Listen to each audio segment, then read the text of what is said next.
Hi everyone, it's Hans here, the founder of Cappuccino, and welcome to this latest episode of Flat Whites and Insights, a podcast created to allow a space for open, honest and vulnerable conversations with real people, all over a beautiful cup of coffee.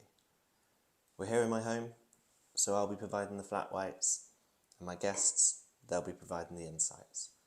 So grab a coffee for yourselves, take a moment, and I hope you enjoy this latest conversation. Thank you, take care, and enjoy.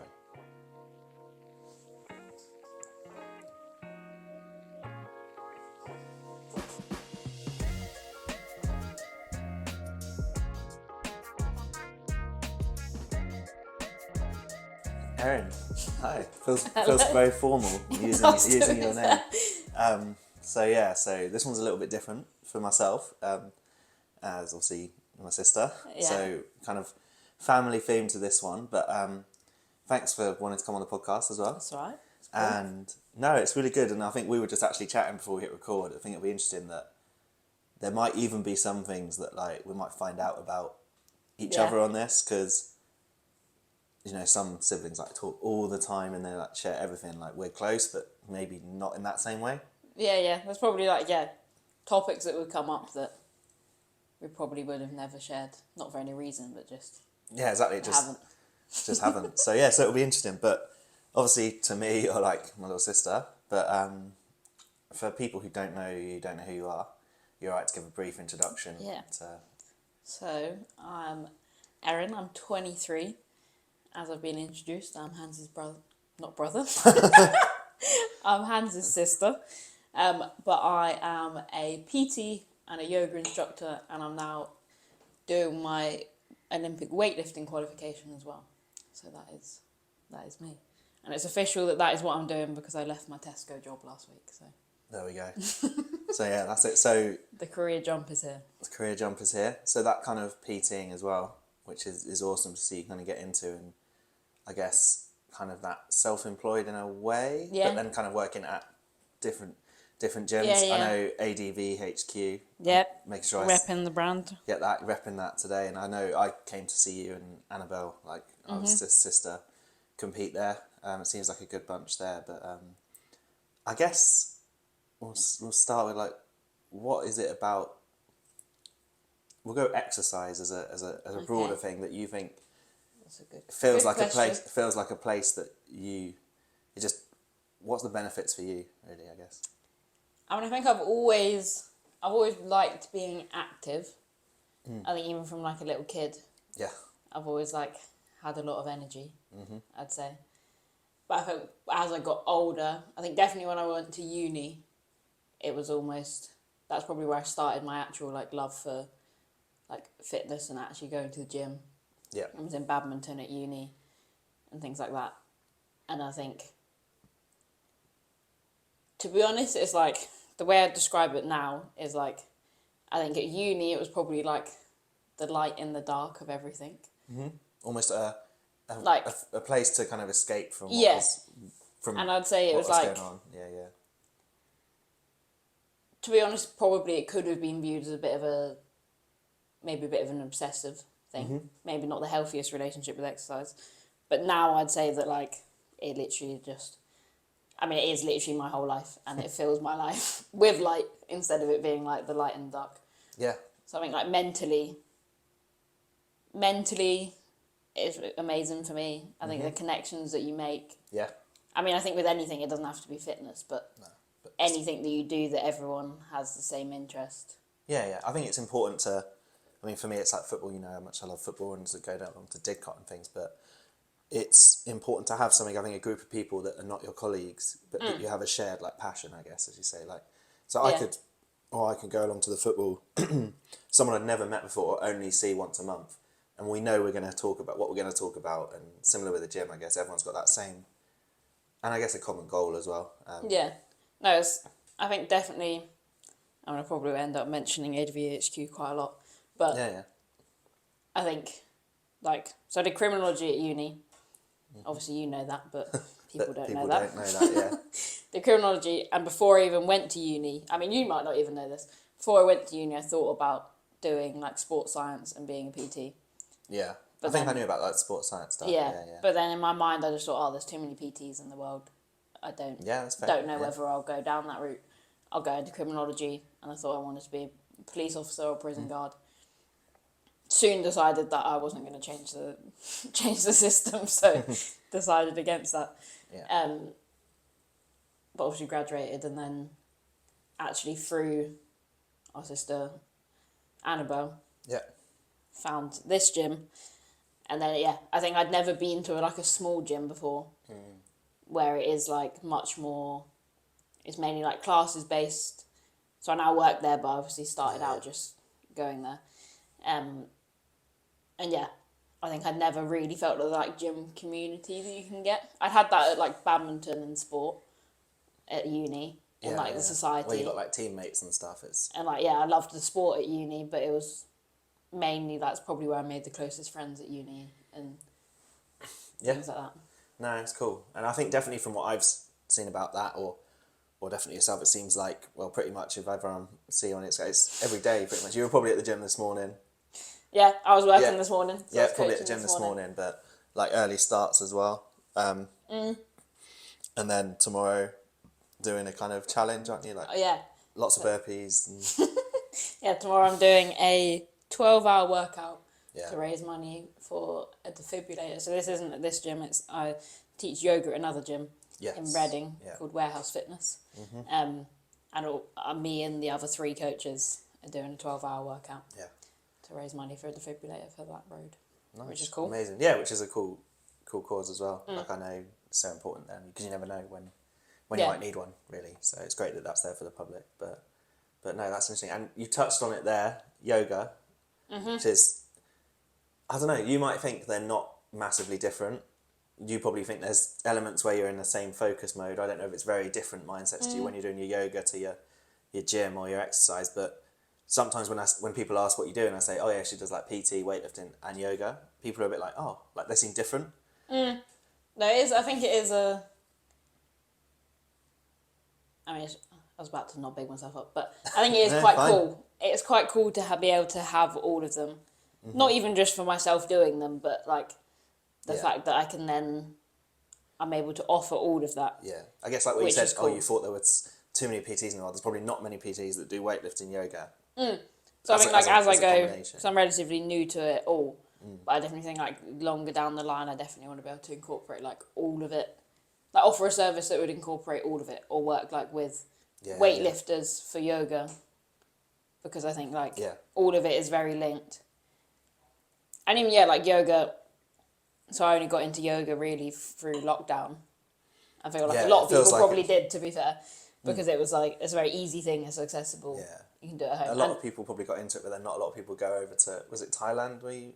Yeah. Thailand, so you got really into it. Yeah, really into it very quick. I did my teacher training in Thailand, which if anyone did want to do their teacher training, I would 100% recommend doing like in person. Like just the fact that the setting was amazing. So I did it with Path of Yoga. And yeah, it was just amazing, like in the middle of Chiang Mai. Well, not even in the middle, in the north of Chiang Mai, in the middle of nowhere, really, on like a farm. It looked pretty amazing just from like all the photos and stuff. And yeah, probably and like that was an amazing experience it was cool, and I definitely think like offering it all because they are quite different. I'd say like people are probably most surprised if they don't know who I am. That I'm into yoga. Okay. In terms of like. This will probably go into big like stereotype things, but let's say when I went to the yoga course, we had like an opening circle. And my main thing that I said is that like I felt like a bit like an imposter because I don't fit the yoga like vibe, and that was one of my only worries really in going into it is that I was like I'd done yoga but I'd not, obviously as anyone has that feeling of like, or have I like practiced it enough to be doing my course or whatever? But it's like that with everything. It's that it's such a cliche, and I don't want to use massive cliches, but like you only grow when you're like out your comfort zone and stuff. Like if you were waiting until you felt like you'd learned enough or done enough to do it, you'd never do it. Probably. Yeah. Or you'd put it late. Whereas it's like and I mean, it's a perfect example. Like I shared something on my Instagram yesterday. Obviously, it'll be a while back when this goes out, but about like action is the antidote to anxiety. And Oh no, I did see that about like. And I think just it's like action and that. things that Had something to share with my work. boss, and I was like, oh, she's not going to be happy to. Built it up to be this massive thing. Had about 3 or 4 days really nervous, where it's in the back of my mind, and then in the space of about a few minutes, I tell her, and she's just like, yeah, cool, you got a price. Yeah, wasn't even that interested. Almost like completely the other way. I almost, because I built it up so much, wanted it to be a big meeting. And she was just like, yeah, we'll pay it, cool. And I was like, oh, that was it. And it's maybe similar with that if people were thinking about starting a new qualification or thinking about doing something. The idea of it is always more anxiety inducing than actually doing it. And then when you've done it, you think, why was I getting so anxious about that? Like, yeah, I definitely think, particularly say like with the yoga. One, as soon as I voiced it to everyone that was there, obviously it was basically, it was like creating like a little family. You were there for a month. So like, but as soon as I voiced it, obviously to them it was like, well, that's obviously not true. And then and like, I could feel that they didn't even say that to me, because it was just like you voiced it and no one could speak, but it was sort of just you say something, put it out there. But you can just feel that everyone's like knew that wasn't true. Yeah, and probably felt so much better for you once you'd said it. No matter how anyone felt about it, like you just think, okay, that's out there now. And then it was cool because I think, I mean, in wanting to and enjoying all like yoga, PT, everything like that, and weightlifting, like I have to enjoy teaching, obviously, because that is basically a lot of it. And as soon as we started the yoga course, I felt like I instantly went into it, and then I realised how much it was like. Well, actually, being a yoga teacher, I can be very good at, and that's where I think I quite like. In a way, I quite like that I don't fit the. Yeah, like, it's a unique selling point. It's what makes you different to what else is out there, and I think that's great. And I think it's a bit like, say, I didn't really see anyone doing that. A bit like when I started Cappuccino, let's say. Yeah. Like, because I had time off of my mental health and was off, and I still remember. I don't know if you were there, but I know Bronte, our other sister, was definitely there. We were in like the Lebanese restaurant in Oxford. I don't know if you were there. I think it might have been Mum and Bronte. I don't know. But I remember we just started the page and was saying I was going to review cafes, and I remember specifically saying to Bronte, "Oh, maybe I'll get to like 100 followers because students like cafes and da-da-da." But that was all it was, reviewing cafes, and now sat here doing a podcast, sponsor football teams. Got my blue tick. Yeah. Big myself up. But As and you should. And there's plans to carry on with it. But again, like if I hadn't have done that, then if I'd have thought, oh no, it's a silly idea, might not have done it. And the amount it's benefited me, like mentally, but also just in terms of that self-confidence thing. Like, I mean, I would definitely say, obviously, it's your experience, so you can speak truly, but yeah. like obviously from being your sister, seeing you starting it to where, like, confidence-wise, I would say, or just like, I'd say to me, I can feel that you're your most authentic self now. Yeah. Or almost. And whether you feel that is interesting. Yeah, I would say so. I feel like definitely the most, to use a phrase that I think Lucy used in the first series, like I'm the most me that I've ever been. And probably you feel the same as well.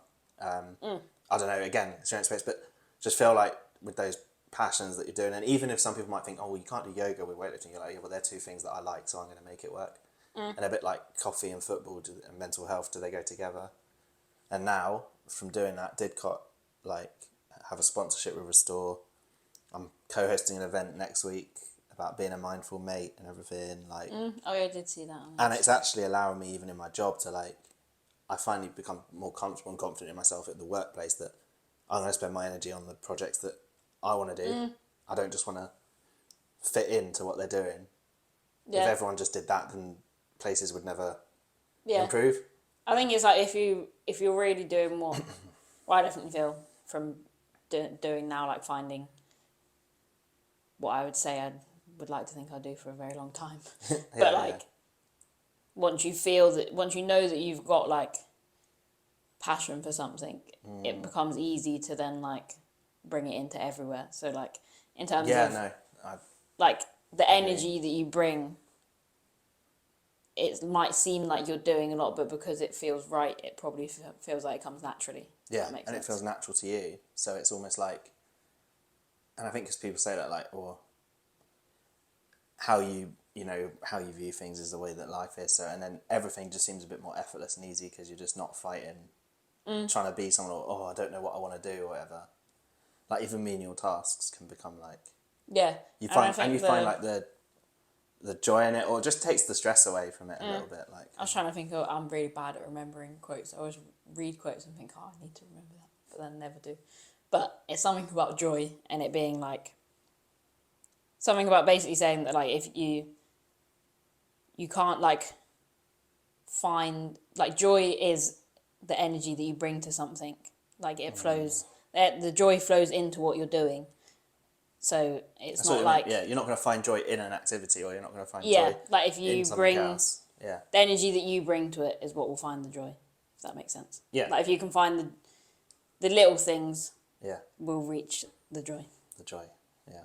That's not at all what the quote said, but I know what you that's mean. the Though. gist of I know it. what you mean though. If you're like in a good headspace or just full of like that gratitude in life and stuff, then even like I don't know. Let's say someone misses the bus and they have to walk in the rain instead of get their bus. To some people, if you've got like that negative mind, you'd be like fuming and you'd let that really ruin your day and you'd not enjoy the walk and you'd probably just be head down wishing on the bus. Whereas that's actually an opportunity to take in the areas that you don't normally see before, or have a bit of a walk listening to some music, and it takes a bit longer so you have more time to like decompress and stuff. And I know to people who get that, they'll get that when they hear it. Some people will maybe hear that and think, no, I'd rather just be on the bus in the dry. Yeah. And yeah, I get it, that's maybe not the best example, but it's No, but it's it that thing is. of like, if you wake up and like one little thing happens and you let it kind of shift your day, like just let it go, like kind of thing. It's just like, Yeah, I mean, yeah, definitely. From yoga, definitely the thing that I've learnt most, and I can do some quotes from Eckhart Tolle, or Eckhart Tolle. I never know how to pronounce his name, but he very much talks about like presence and being present and stuff like that, and how like basically as soon as you just remove all attachment from like the past, and like even when I first read, I think The Power of Now, his book. oh yeah, my old life. Can you know I did that like life coach stuff with Alex Manzi, who I mentioned. He used to mention him quite a lot. But yeah, that like the power of now And I found it interesting. So The Power of Now, I've read it twice now, actually. And the first time, to be honest, it took me way longer. Like it took me months to read, because I think I was almost at a point where what he was saying, like he is very on about like there's no past and like there's it's only quite like present and complex future. spiritual stuff that Yeah. if you're going it from a level of zero, it's not like a easy entry into Yeah. mindset Whereas stuff, what I thought was really cool is the comparison of when I read it for the second time, after I'd been on the yoga course. yeah Just like everything almost sort of like made sense to me. Yeah, and I think it's very really like cool. Which is a great example of what we've literally just said about finding joy, or your mindset, how you go into something. Yeah. You were probably going into it in a more, I don't know, calm, more open, definitely more open way. Yeah. And so suddenly it's like you don't have to almost try and convince yourself to believe it. You just almost take it in or something. Yeah, definitely. And I think it is, or I definitely say from like secondary school and uni, I was very much like, I think I've always held quite a positive mindset. I've always managed to Yeah. hold that and like bring that into things. But I equally think, say, like emotions, that was something that I very much was like, that doesn't exist. Yeah, but then I think I would argue that I was the same as well. And there's and like people who've seen filler episodes or follow me know that kind of like growing up, like our parents obviously split when we were younger, and I don't necessarily feel we had a lot of family time in the house, if that makes sense. Like we wouldn't come home and ask how everyone's day was and how are you feeling, or Yeah, this, yeah. that. Oh, I don't remember that. That's I can't Yeah. speak for you, but I feel like there wasn't much of that necessarily going on. So almost that might be a factor why we both, I think, were kind of like that. Or for me, it wasn't until I was 22 that like emotions were Yeah, were yeah. not a thing, and I wouldn't let myself kind of show them or feel them. Yeah, no, I definitely, yeah, I 100% agree with that. It was just, yeah, from childhood, I guess, it was, yeah, didn't really express them as much, I'd say. I'd say it wasn't something that we necessarily did, which is probably a common factor. Yeah, And but it's not surprising, like, the household you grow up in is going to shape yeah, things a little massively. bit. Yeah. But I think it's interesting because how I say, you've always seemed quite, like, mature for your age. Yeah, And I don't know I whether do that's something get you that get a quite. lot. I do get that quite often. Yeah, I mean, I find it quite funny when people say it because they quite often say, "Oh, like don't take." Quite a few people are like, "Oh, I don't mean this like offensively," or like, "I don't mean this in a bad way," Yeah. but like I've never, in my mind, I can't see any reason that it Would be a negative. Yeah, Yeah. that it would be a negative. Particularly at this age, if you're, like, later in life and people are like, "Oh, you're 60, I thought you were 70," then you can start to... Yeah, but then I guess like maturity. It's, I feel like that maturity is is different like to age. yeah, like maturity you can't. Maturity doesn't have an age. No. So when Because it's something that I'd probably observe, or, like, compared to your friends, like in your friendship group. So I'm not going to call out any names. I'm not going to start calling people out. But it's just a general feel like I don't know, something that you just kind of felt a bit more grown up or something. And partly that's probably because you had myself and Grunty, obviously, two older yeah. siblings, and we spent a lot of time, but also maybe just with, like, more independence and having to grow up quicker. Yeah, I definitely think that comes into it, and I think a lot of independence in terms of like there's probably positives and negatives to that, Yeah, obviously, but I think I like enjoyed, or even like I got a job at the stables when I was like young, and You've always been... that was just because it was like a weekend thing to do, and I enjoyed being active and being outside and everything. But then it meant that from like 13, 14, I was obviously getting money, and then that obviously allowed me even more independence. Yeah. So yeah, I just think that I have always prided myself on being independent, and I think that's probably also given me like maturity. Like I'd say definitely when I went to uni, it was like very clear in terms of just like some people will be like, they are like children who've never had to, Yeah. there's people who, and again, it's not right or wrong, it's just people's different life circumstances, but there'll be people who've never had to really think for themselves or do for themselves, and it's just been, oh, well, mummy and daddy will help this and sort this and sort this, and then you get out to uni and they're a bit like, oh my God. Like, it's interesting because I found, and I don't actually know how much you, like, spoke to, like, mum and dad when you were at uni. I felt like I did a lot less than other people. So there were certain people who'd be like, every week they'd be like speaking to their parents or calling their parents, and I found that so bizarre. Like, it's funny because for some people they were like, and I got one friend, she would like FaceTime her mum like pretty much every day. There's people in my flat that did. Wow, I think like you spoke to your parents more when you were at uni than I did when I was at home. Like, I mean, in terms of that, it's not something that I definitely did at uni. It was kind of when they were kind of visiting, a few little updates, but it wasn't like my daily, how am I doing in this? I noticed definitely that I felt like I had less of that communication than other people, so I don't know if it's... No, I definitely felt that. I mean, I feel like I didn't even really observe it that much at uni, whether I was just Yeah, it just maybe wasn't even something that you were thinking about. Well, yeah, but I definitely think, like, on reflection of it, yeah, I definitely do agree with that. So I guess, that is more independence. Yeah, I think that independence, and we kind of just... And maybe, like, enjoying, like, our own space and just being out there. I mean, I've definitely learnt through probably yoga and everything. Mm-hmm. I think it's made me lean into my introverted side more. In a good way. Like, I think I've realised how much I like a very simple, quiet life. I'd like to coach, go to the gym, do yoga, weightlifting, cook. Oh, that's me. Yeah. Don't need all these kind of... Yeah. But that's great, and often I think people probably find that more when they find something that they really... Because you're not like looking for what your thing is anymore. Yeah. And just happy to lean into that. And it's funny because I often get it as well. Like, I'm an old soul. People say I'm like an old man and like a young man. Because I'm like, or even with like, obviously I've been with Freya for a long time and everything. But when people were thinking, oh, I might go, traveling, might go live out here, and I'm just happy to settle down, like just get a place. Like I'm very much like that kind of settled stuff, and being settled. But I think part of that we've said about parents splitting up and stuff. I think for me, part of that comes from not having that as a kid, because it'd be like, you know, every 2 weekends we'd go somewhere else, I think. Yeah. Or not just having a home, or even like, I mean, you're gonna know what I'm gonna say about mum with bedrooms. Like, honestly, the house, you come back from uni and like a room used to be here and it was now here, and Yeah. so I don't even really have a room that I can say that was my childhood bedroom, Yeah, it was very... because ours like, would always like move, wasn't it? changing, Like yeah. sometimes we were here, and Yeah, I think we were all in each room. I think at at least some once. point, yeah. So Yeah. for me, I just want to have that like settled. It's made me quite averse to change, which I know initially was probably a negative. I went too much the other way. Yeah.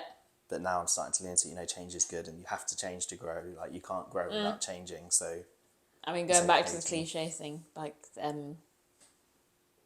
mean, my saying this year was like, get comfortable being uncomfortable.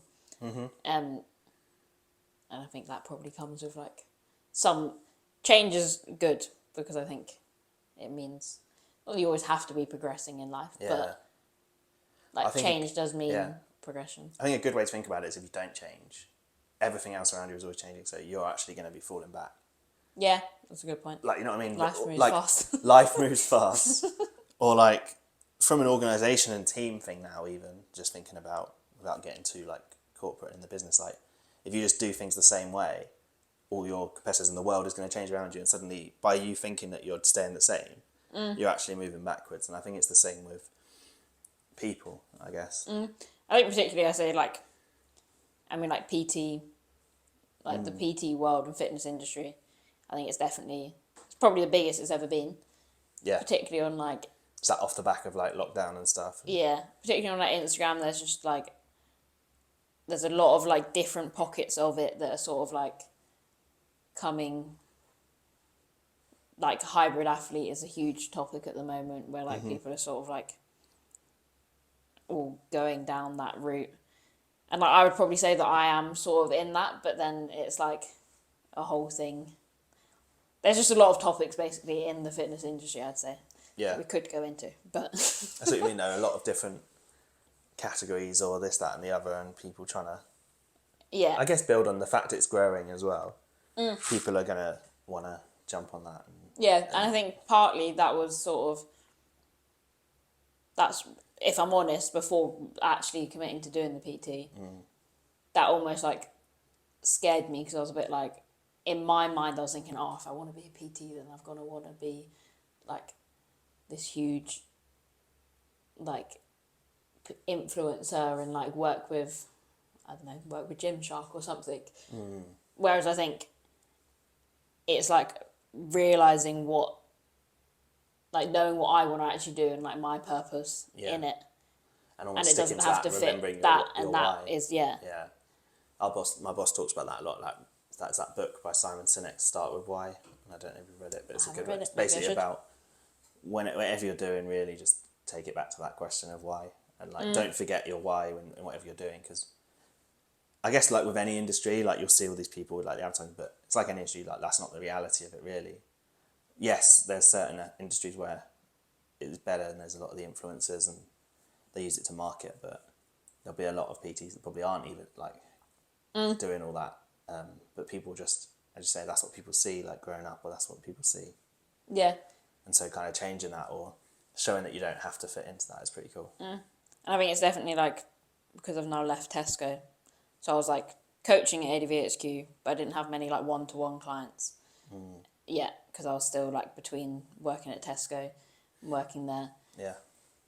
And then I didn't really even get any more clients, but I just realised that I wasn't going to put any more energy into like PT if I was staying at Tesco. So I decided to make the jump, and financially it was a bit of a bold one, but I'm in the best place to do that because I'm still living at home. Yeah. So that is definitely a huge benefit. Yeah. There's not often that you will be able to take that. Like, yeah, it's almost do that while you can now. Yeah. And if it works, like, it could be good. Yeah. The thing that really kickstarts it, and I already feel like, to be honest, I is. I just feel like even in like a week, so I only left last Thursday, and I've already had conversations with, I think, 4 new people that I might get on for clients. Yeah, I guess it's just having that headspace now and knowing that you don't have to worry about hours doing this. This is what you're putting your energy into, and so it's exciting. No, it's exciting. Yeah, it is very exciting. And I'm doing my weightlifting course, doing it half online now, and then there's 2 practical days in Brighton, which I'm taking myself down to Brighton. Is that to train to be able to coach that as well? Yeah, so to be able to coach Olympic weightlifting. So we do it so it's actually Gareth, who's the Olympic weightlifting coach at like ADVHQ, who got me into it. So I think I started like Feb. I think I started doing it last year, Feb 2022. Yeah. And have just fallen in love with it, I guess. Yeah, it's good. No, it's good. As you say though, it shows that like, especially if this is kind of what you're doing now, like and you want to do, it's good to have the variety, because if you were just doing yoga or just doing weightlifting, and I know some people that's great, that's what they love, but I guess for you there is that still that bit of variety, and you're going to have probably very different clients who want to do weightlifting than want to do yoga in essence. Like, if that's the only bit that they're doing, so you kind of still get that diverse. And I also think the biggest thing that I think I will obviously continue to learn, but is like my ability to adapt to all of them.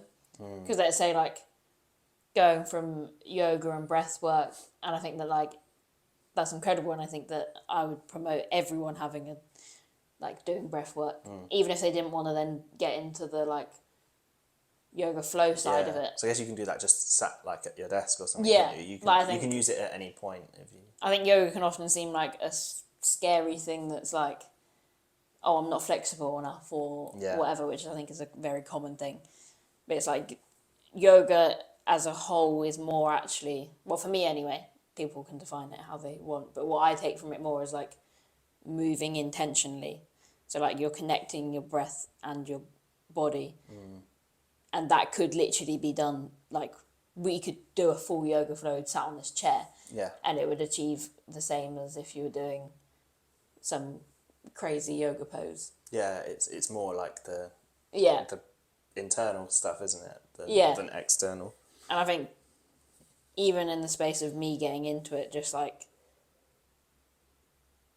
you realise how connected your breath is to everything. I think they say that if you feel yourself getting stressed or anxious, if you can slow your breath down, it's almost impossible not for that to calm you down. Yeah.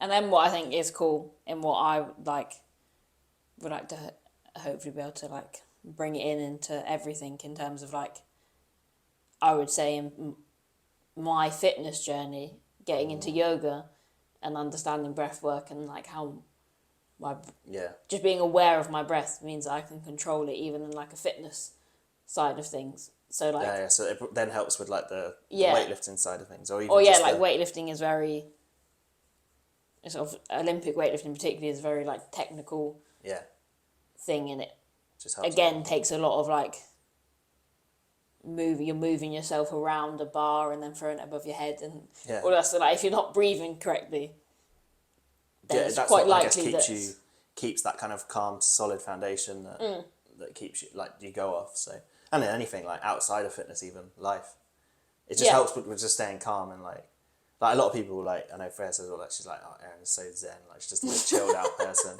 But often like I would say you are, and it comes with that maturity as well. Like I would say a good word to describe you, and I don't know, this is me describing you now, you might not think is rational.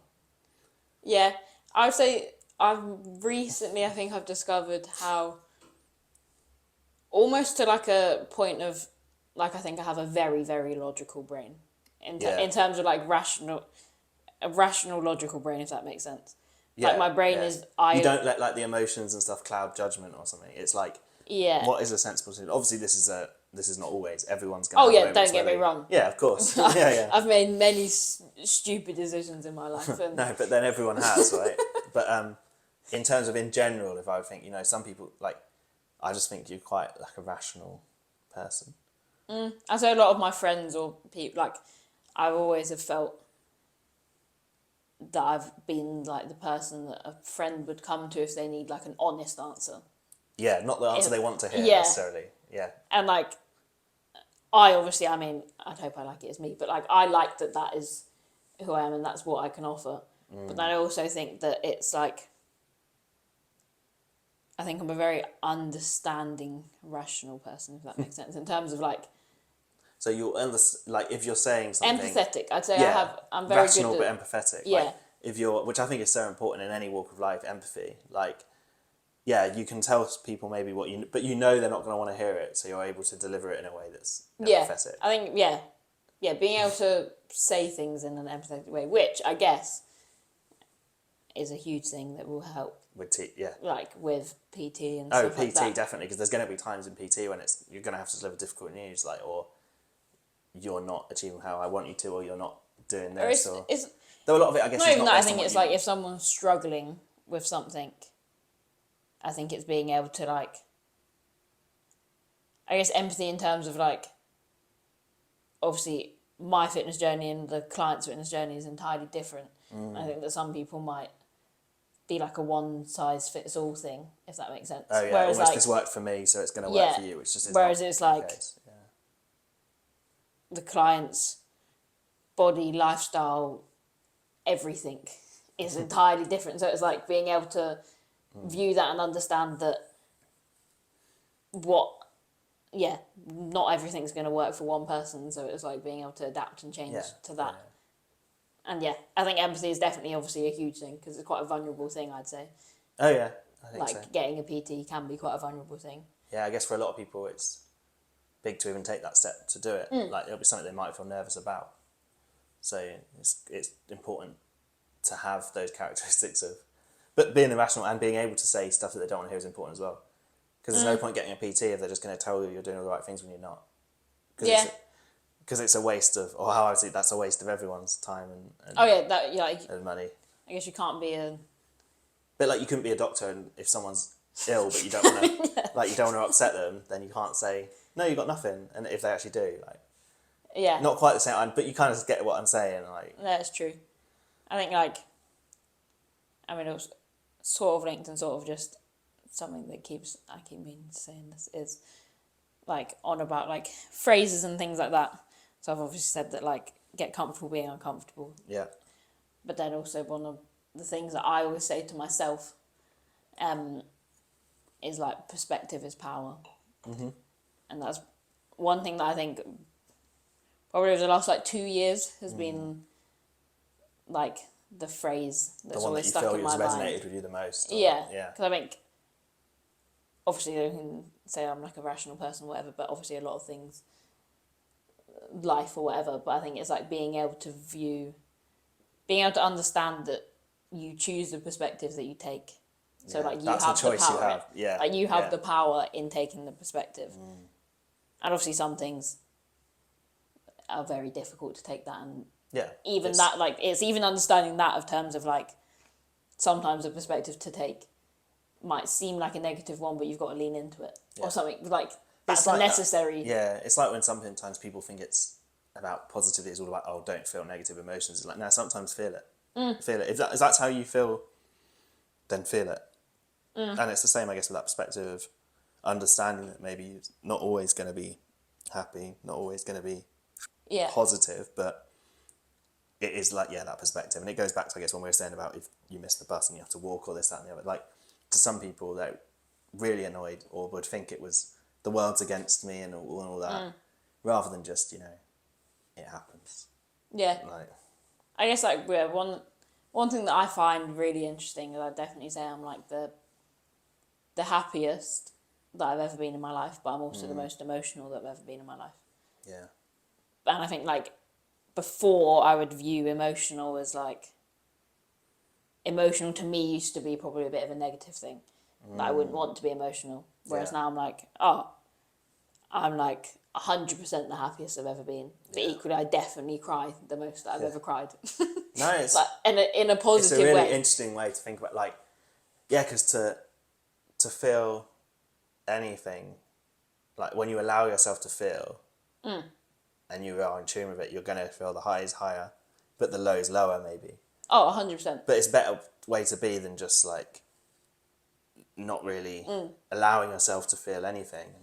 And I say love like that, even yeah. to the point of like sometimes it feels like emotions are like extreme, but in like an example of being emotional but happy. The other day the sky looked great and I was crying and I literally cried my eyes out in my car. Yeah. Just because I was like, wow, the sky looks amazing. Like, I'm so happy.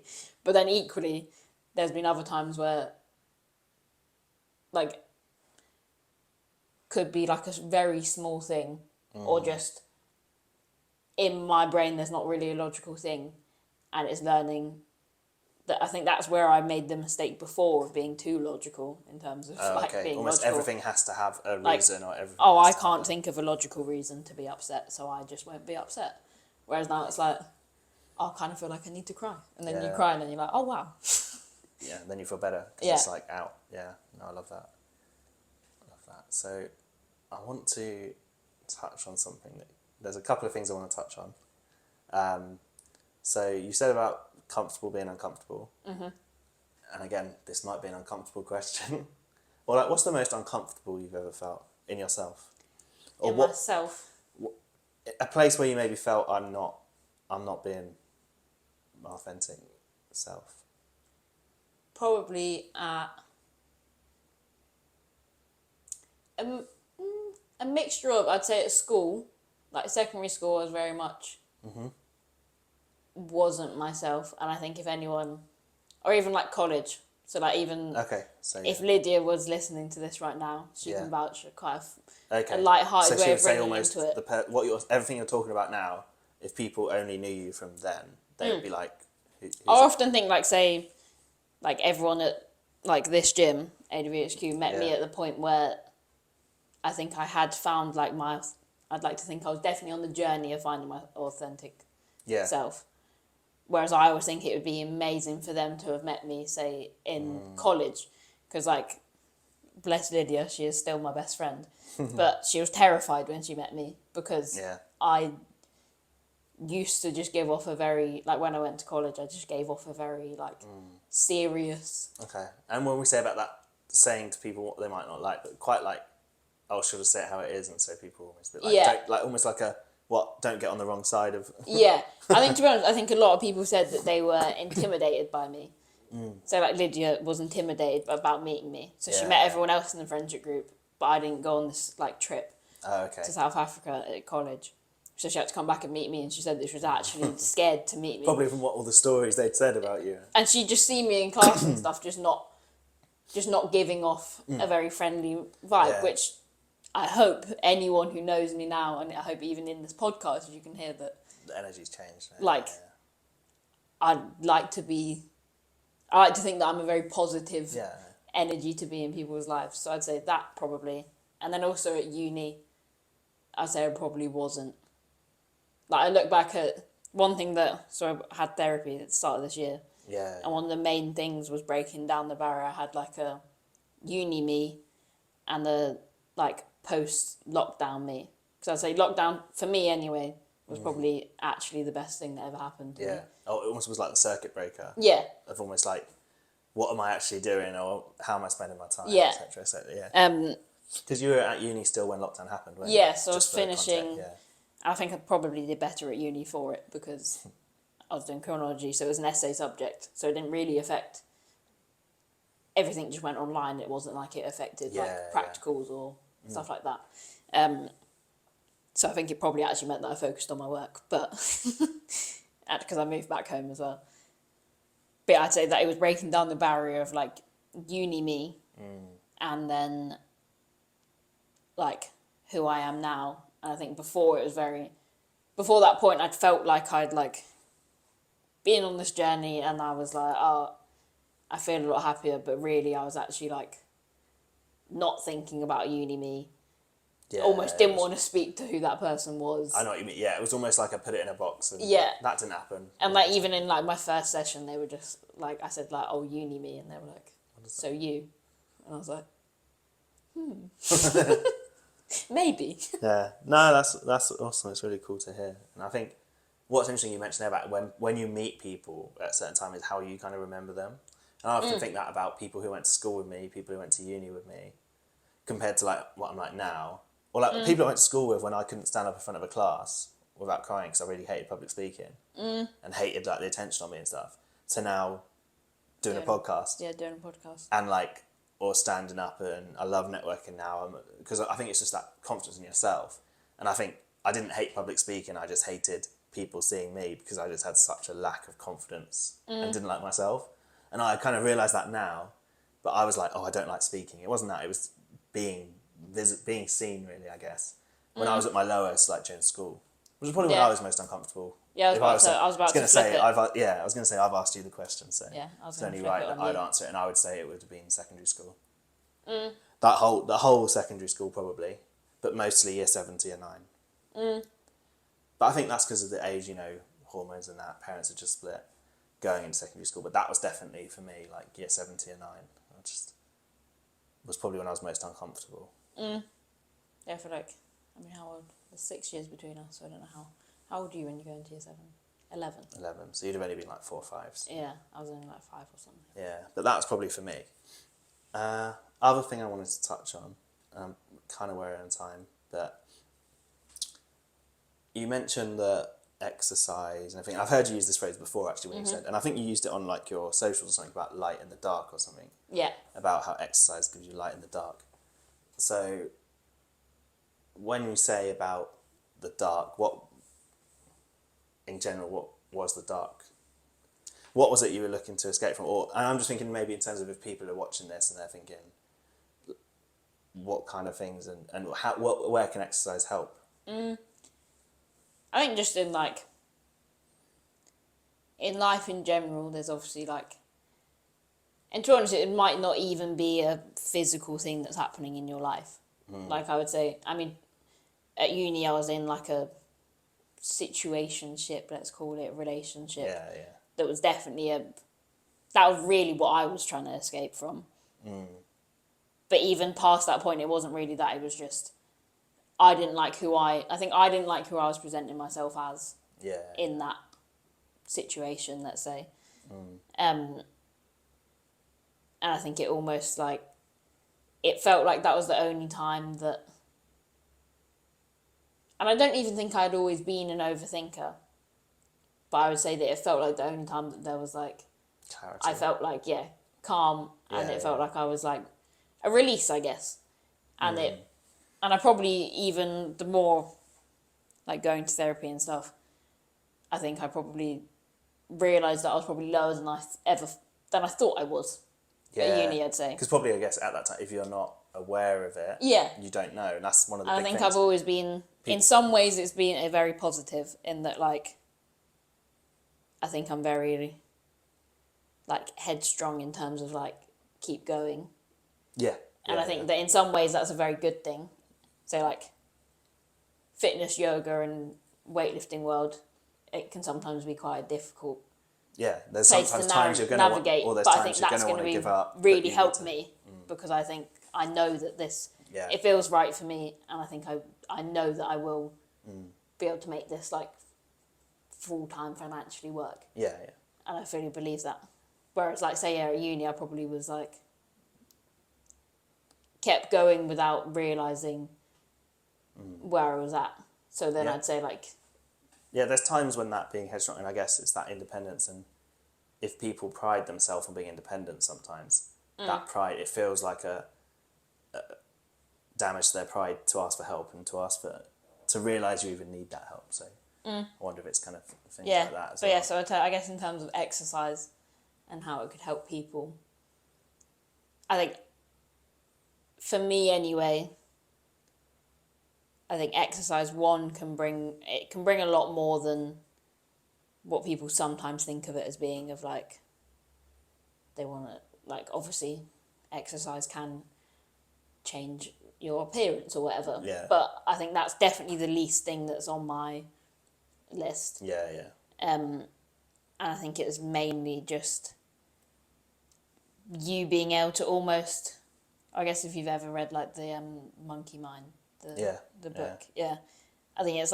you, actually you are taking control of your monkey mind when you're doing exercise, and you are intentionally moving your entire body. Yeah. And I just feel like it means that you know that you're in control, if that makes sense. And then...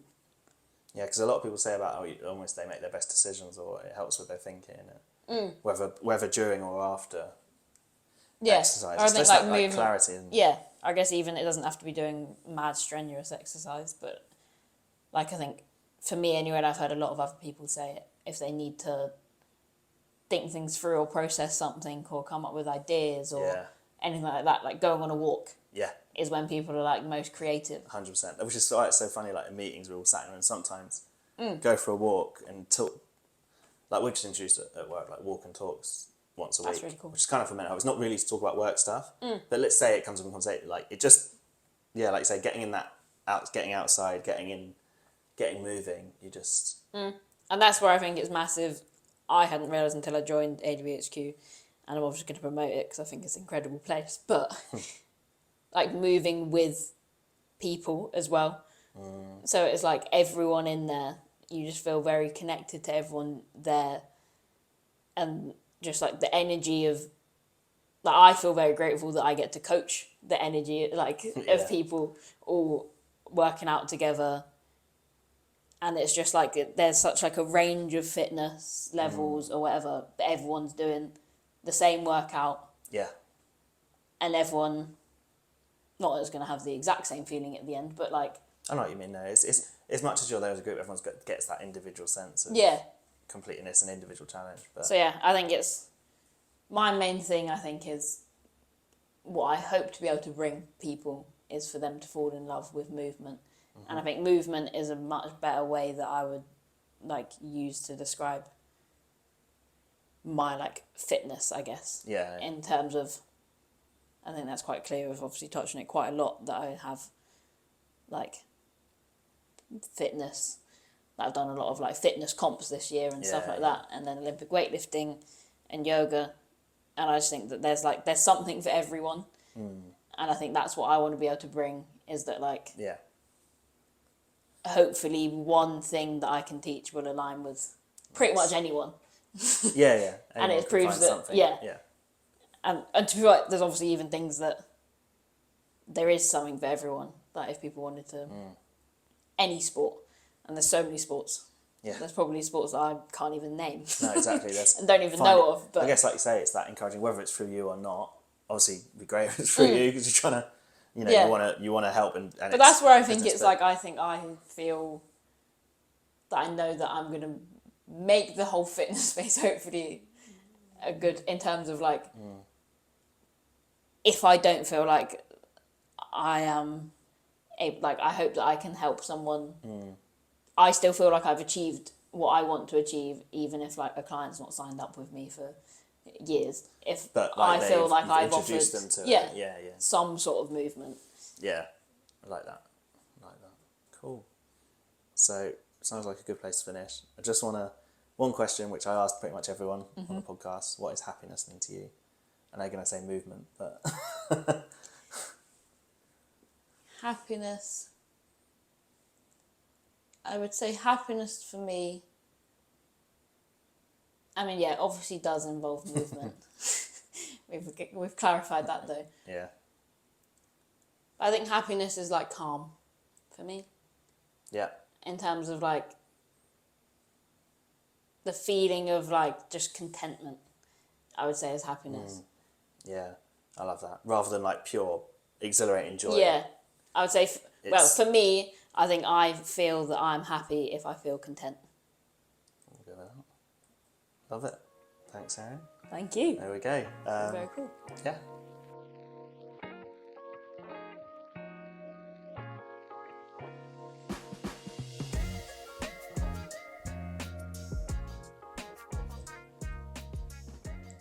Thank you so much for tuning in to this latest episode of Flat Whites and Insights, and I really hope you gained something from that conversation. I know I certainly did. It would mean a lot if you can like and subscribe on whatever platform you may be watching or listening on, but also if you head over to Instagram and give me a follow at Cappuccino. This is the best place to contact me, but also see the latest developments on the platform as we look to increase awareness of mental health through my passions for coffee and football. In addition, if you've heard something that you can relate to or you want to talk about a little bit more, feel free to message me on that platform. But also, if you fancy coming on yourself and having a conversation, then do let me know, because I'm always keen to connect with new people and get insights into other areas and other passions and other challenges that I might have no experience of myself. Thanks again, and I really hope you tune in for the next episode. Take care of yourselves. I've been Hans. Thank you.